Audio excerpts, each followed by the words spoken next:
আমাদের দ্বীপ ইউনিয়ন গাভুরার অধিকাংশ মানুষ এই সুন্দরবনের উপর নির্ভরশীল। তারা এই গহীন জঙ্গলে আসে তাদের জীবিকা নির্বাহের জন্য। আমরা জেলে বাউলে যারা রয়েছি, আমাদের জীবিকা নির্বাহের একমাত্র উৎস হলো এই সুন্দরবন। এই সুন্দরবন ছাড়া আমাদের জেলে বাউলিদের আর কোনো ইনকামের উৎস নাই। আমাদের এই সুন্দরবনে পাওয়া যায় মধু, মাছ, কাঁকড়া ইত্যাদি। সুন্দরবনের ভিতরে রয়েছে জলদস্যু।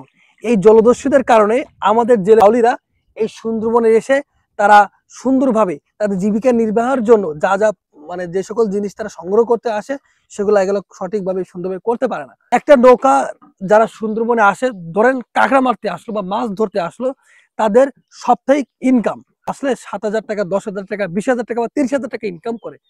একটা জলদস্যু যদি তাদের ধরে তাহলে মিনিমাম তাদের কাছে 20,000 টাকা, 30,000 টাকা, 40,000 টাকা দাবি করে। তাহলে তাদের ইনকাম হলো 10 টাকা। তাহলে তাদের কাছে যদি 50 টাকা যদি দাবি করে, তাহলে ওই সকল জেলে বাউলিরা দেবে কিভাবে? তাদেরকে জমি জমা বিক্রি করে তাদের সন্তানদেরকে জলদস্যুর হাত থেকে নিয়ে আসার জন্য তাদেরকে জলদস্যুর হাতে টাকা দিতে হয়। এবং যতটুকু শুনেছি, এই জেলে বাউলিদের টাকা জলদস্যুদের কাছে না দেওয়া পর্যন্ত, এবং এলাকা থেকে কিছু এই জলদস্যুদের সিন্ডিকেট থাকে, এই তাদের কাছে টাকা দিলে বা কাট করলে এই জলদস্যুরা নাকি তাদেরকে ধরে না।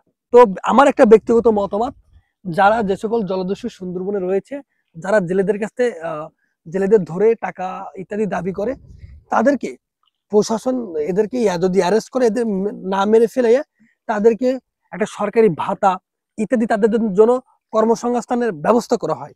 কারণ জলদস্যু মানে কয়েকটা গ্রুপ থাকে, তো এই সকল গ্রুপকে যদি অ্যারেস্ট করে তাদেরকে স্বাভাবিক জীবনে নিয়ে আসা হয়, তাহলে আমরা মনে করি এই সুন্দরবনে কোনো জলদস্যু থাকবে না। যদি একটা জলদস্যু যদি যদি একটা অনাকাঙ্ক্ষিত ঘটনা ঘটাই ফেলায়, তাহলে সেই জলদস্যুর পরিবার কিন্তু ক্ষোভ নেওয়ার জন্য হলেও সুন্দরবনে এসে জেলেদের পরে আবার নির্যাতন শুরু করতে পারে।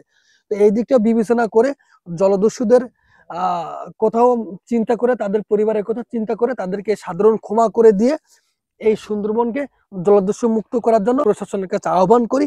এই সুন্দরবন জলদস্যু মুক্ত হলে আমাদের জেলে বাউলিরা সুখে সুন্দরভাবে জীবনযাপন করতে পারবে।